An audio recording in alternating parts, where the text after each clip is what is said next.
The ultimate goal of Bunch of Blokes is that men will discover, accept, and celebrate their individual uniqueness and personal value, and will encourage one another to be transformed to live a full and satisfying life. We believe that the ethical code of loving our neighbour as ourselves, which we identify as the Golden Rule, is the one necessary and sufficient condition that enables us to reach this goal. So, it is important that we are able to explain to ourselves how to use this simple but very demanding principle in our daily lives. First of all, let's not be mistaken that a successful life results from some compliance to rules, demonstrated by our magnificent personal performance. There's certainly nothing wrong with obeying rules and doing good, but if it's just to get a big tick from God and people watching us, then we have it all wrong. We can easily deceive ourselves to thinking we have got it all together. But when no one is watching, that's who we really are. What we need is a process to uncover what we actually believe.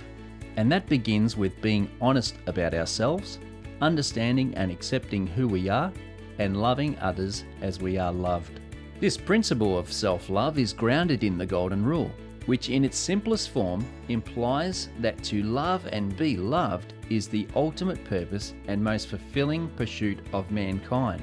Let's look at the 3 steps in the journey of life. 1. Love yourself. 2. Love others. And 3. Love God. To begin requires a step of faith, hoping against hope that this thing actually works. Your initial steps will be small, often 1 step forward, 2 or 3 backward. And actually, there is no perfect order.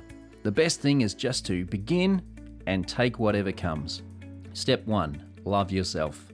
As an infant, if we are nurtured in a healthy home and we are loved and affirmed in who we are, then we begin to love and appreciate ourselves.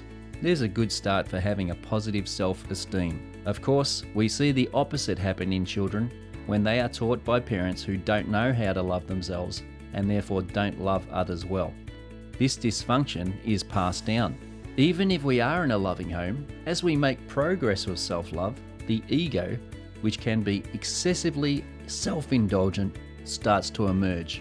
The battle of human nature takes place, and parents often begin teaching their children the Golden Rule from a very young age. We learn that it is necessary to be fair, kind, resilient, and persistent to feel good about ourselves. It's never too late to start.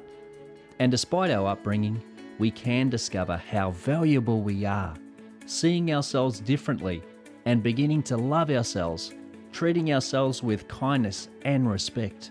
Step 2, love others. We've all seen selfishness and jealousy. It's rife in sibling, marriage and parental relationships, and competition to have personal needs met before others often tears families apart. The answer is, especially in the moment of crisis, unconditional love, to which there is no limit. If we want to experience the ultimate that love has to offer, we must give love unconditionally, without reserve. Love is the only human ideal, passion or motive of which you can never have too much. It is also self-limiting by the definition of its substance, to want the best for another at some risk to ourselves. When we are out of our depth, we can certainly go to someone for help, even to a professional. But there are times when we are faced with despair, when even experts can't help. And when this happens, there is only one source left for us to go: God. He has an endless supply of unfailing, unconditional love and grace, and is willing to give it so fully and freely. And when we have received it for ourselves, we can also give it to others. Step 3, love God. We are called to love God with all our heart, mind, soul and strength. Pretty hard if we have no idea about God or what He thinks about us, but it is possible when we find out who God is and what He is like. Apart from being the highest power or cause of all powers and causes, God is just, merciful and compassionate. He is graceful and He is good. He is love and the source of love. It is in a relationship with God that we can truly understand who we are and experience unconditional love, knowing that the one giving that love has no hidden motives. only wants the best for us and actually really likes us for who we are, because He made us that way. Taking these 3 steps and growing in them daily will place us on an amazing journey of living the Golden Rule.